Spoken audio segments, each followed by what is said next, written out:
Recently, I've been doing a lot of thinking about the concept of failure, which I'm sure everyone will experience at some point in their life to varying degrees of severity. I've lived so long under the assumption that failure was never an option and that I had to do everything right the first time or suffer the consequences, which would be extremely punishing. I've been through things that solidified this viewpoint, and that ended up affecting my life in a really negative way. I spent so much of my time worrying about the consequences of failing at a given task, not necessarily focusing on the task itself and letting my anxiety get the better of me. And that ends up creating this downward spiral to, ultimately failing that which you were hoping or praying not to fail. Needless to say, it fucking sucks, and doubly so if you suffer from any form of mental debilitation like I do.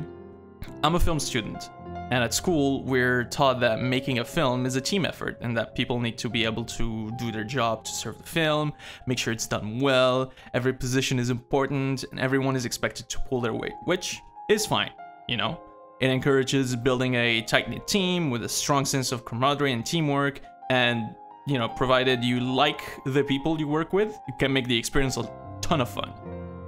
But when you look at it through the lens I described earlier, things get a lot worse.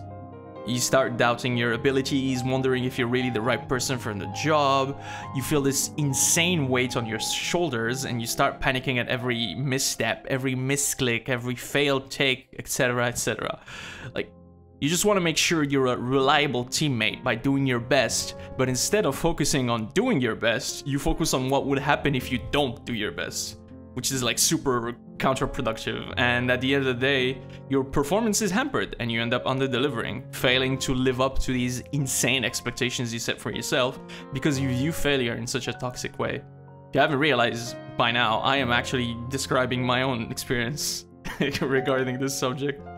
Anyway, needless to say, this affected me a lot, to the point where at one point I couldn't really take it anymore and just decided not to do anything instead of trying again and risking failing another time. I was so burnt out because of how I thought I did not have the right to fail, that everyone was counting on me and that I couldn't let them down, that I ended up letting both them and myself down, and even jeopardizing my entire school progress. Anyway, right now I'm on a break from said school, and a couple weeks ago I watched Mick Gordon's GDC 2017 conference about Doom 2016, and in it he says that he was given an environment in which he was allowed to fail, and that in turn helped him discover what ended up being the Doom sound, and we all know how fucking successful that ended up being. Finally, and the most important, a team that encourages an environment where you feel comfortable in failure will enable you to thrive. That one sentence kinda made something click in my head.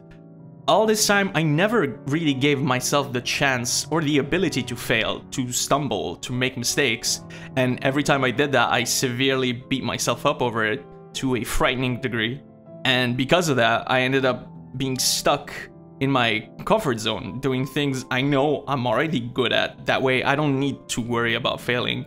I'd end up playing the same video games I always played, playing the same songs I already knew how to play, watch the same shows I already watched, not really experimenting, not really learning new things or experiencing new things in life because of this crippling fear of failure. But when giving the breathing room to fail, you are encouraged to experiment, to try new things, to change the process that you've been using all your life, ultimately changing the outcome of what you were trying to do in the first place, whether it's good or bad, right? I think we do not give ourselves the freedom to fail and to learn from our mistakes, whether it's towards ourselves or even other people. I've had experience with some teachers, whether it was in film school or just, high school and middle school, that would berate you or mock you because you asked a question about something you didn't understand. And what ended up happening is that no one fucking asked questions anymore, whether it's to those teachers or even well-meaning teachers that would gladly answer questions without being a dick about it, That memory of you getting punished, so to speak, for failing at the task of comprehension, if that makes any sense, ends up crippling you moving forward. And it's up to us to make sure we break past that by allowing ourselves and people around us the chance to fail, to fuck up, to make mistakes, and to get back up by learning from them. That way, we can create something truly special. After all, no one makes an omelette without breaking a few eggs, and no one is born proficient at a specific skill. It takes patience and perseverance to be able to learn and improve on anything you wish to develop. And you can't really do that without stumbling sometimes. I think a good example to study would be Valve's attempts at making consoles, or things related to consoles. They started by making these Steam machines. Basically, they'd make PCs in a box that you could put next to your TV, and that would allow you to play PC games, but on your couch, like a console. That failed. It flopped super hard. They also tried this thing called a Steam controller, and instead of having like analog sticks, it had these weirdo trackpads that let you play games that require precise mouse controls, right? But on your couch, because you're using a controller. That also flopped. Like, I remember they used to sell them at some point for like $5. Like, they super flopped. But because they have been allowed to make mistakes and continue to iterate, you know, mostly because they have like infinite money, right? They were able to learn from these failures, and they combined all the knowledge they gained into one final project, and that ended up being the Steam Deck. And we all know how successful that ended up being. If they weren't allowed to fail, I don't think they would have even kept trying again and again and again, and would have just settled on, you know, sticking with Steam, because Steam prints money, right? Which, funnily enough, ties really well with the current state of AAA gaming. AAA games these days are made using enormous budgets, like gigantic sums of money dumped into this one single piece of software. And because of that, you know, publishers and shareholders naturally expect this product to sell well, you know, at least well enough to break even.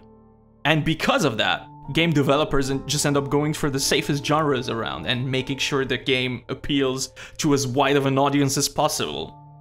And, of course, putting like 1 billion microtransactions to squeeze in as much money as possible from the players. They don't really try to innovate or make cool new things. All we get is the same fucking slop, just repackaged differently. Or we get like remakes of old games that most of the time don't even need remakes, right?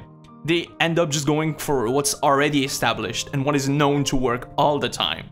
Because if the game fails or doesn't meet sales expectations, fucking people get fired, studios get downsized, or worse, they get fucking shut down, you know? Other game publishers also see these failures and understand that they cannot make the same mistake, lest they face the same consequences. And so we end up in this weird situation where everything is either a remake or like a safe fucking battle royale, first person, whatever the fuck, and everything just looks the same, you know? Rare are the games that actually try something new in this space.